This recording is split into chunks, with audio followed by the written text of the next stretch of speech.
Tak, poslední místo, které je takové trošku jako vyčnívá. Ale tady asi nemusím, já můžu tady má. Takže tady ne. A vezmeme to touhle krásnou objížďkou. Wow.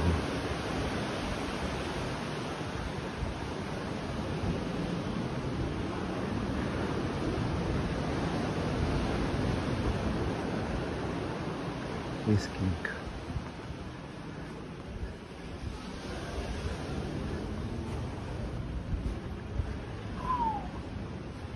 Tu je chládek.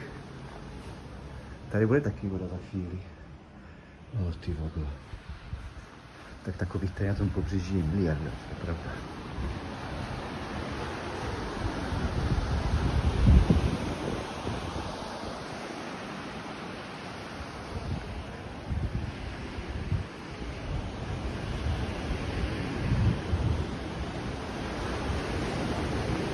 Co umí příroda stvořit? To mě připomíná stegosaura.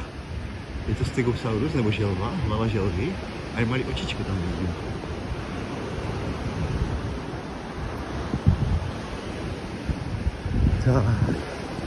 Tak. A já jsem téměř u konce. Za chvilku budu zpátky na pláži, odkud jsem vyrazil.